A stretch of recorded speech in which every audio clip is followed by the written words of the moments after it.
izin wawancara terkait TKA boleh. Ini bersama perkenalkan nama saya Frida Priyanti, biasanya dipanggil dulu atau Rika. Terus kelas 12 sedang melaksanakan TKA. Nah, apa sih pesan dan pesan ibu terkait TKA? Yang pertama pesannya pasti jaga kesehatan dulu ya. Karena pas kalian mau mendekati TKA pasti ada yang namanya simulasi dulu. Jadi simulasi itu tuh kayak menghabiskan waktu, tenaga dan capek.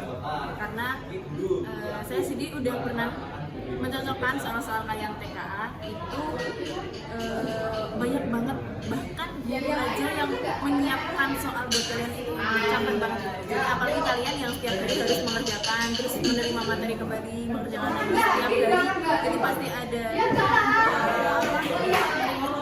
TKA dulu sebelum materi itu capek banget sih buat kelas 12, apalagi yang mau ujian juga, ujian TKA.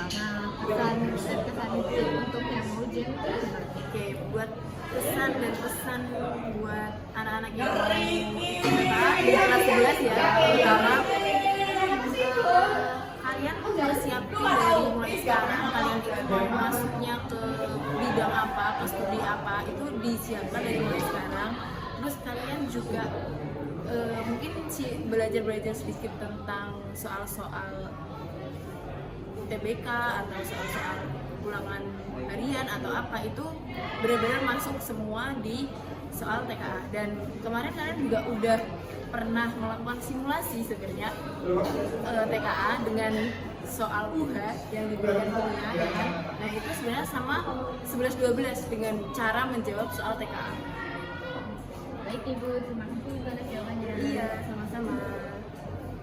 Oke, selamat sore pemirsa. Kali ini dengan saya Atar Ibrahim dan saya bersama dengan Valeri Gracia Krista Yudhistira dari kelas mana ya?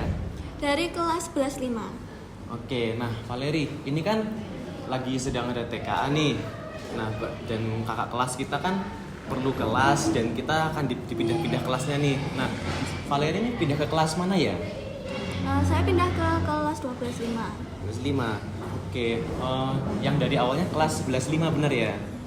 Itu bisa diceritain nggak gimana kelasnya 12-5 yang sekarang dibanding kelas 11-5-nya biasa Valeri pakai buat belajar tuh lebih nyaman, lebih bersih apa gimana? Kalau menurut saya kelas 12-5 ini jauh lebih nyaman daripada kelas 11-5 karena menurut saya agak lebih sejuk, lebih adem. Terus habis itu suasana belajarnya juga lebih kerasa. Namun akses untuk ke kantinnya itu jujur agak lebih jauh. Oh, berarti kantin ternyata penting ya di sini buat kita ya. Oke, terus gimana nih perasaannya Valeri terhadap kakak kelas yang lagi sedang menghadapi TKA? Apakah hal tersebut itu mempengaruhi Valeri gitu? Jujur lumayan mempengaruhi ya karena balik lagi TKA itu kan untuk memvalidasi rapor. Nah itu kayak bikin kayak agak Tertekan ya? tertekan. Nah iya gitu. Terus habis itu kalau saya lihat dari persiapnya kakak kelas itu sangat mendadak dan dengan waktu yang cukup singkat. Namun kemarin saya juga lihat beberapa kakak kelas juga ya masih sempet lah kayak main-main atau gimana gitu, mungkin buat hiburan aja habis belajar gitu ya. Mungkin ada bisa diceritain nggak? Mungkin dari guru sendiri Valeri tahu bagaimana tanggapan guru terhadap TKA? Apakah mereka melakukan effort yang lebih karena ini merupakan TKA perdana, mereka mengerahkan semua kemampuan mereka supaya anak murid mereka bisa lebih maksimal dalam menghadapi TKA. Apakah mereka menyampaikan doa-doa mereka? Bagaimana? Iya, kalau menurut saya emang guru-guru ini lebih effort, lebih berusaha lah, kelihatan berusaha untuk mempersiapkan para kakak kelas yang TKA karena ya itu tadi balik lagi persiapannya cukup singkat, maka dari itu emang materi-materinya harus dikebut dan pastinya guru-guru juga tak berhenti buat menyemangati para kakak kelas dan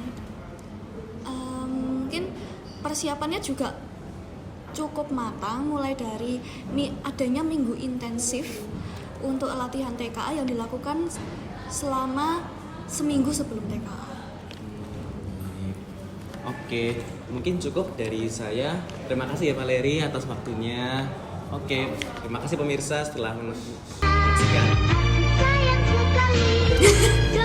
Aku nggak tahu closingan gimana.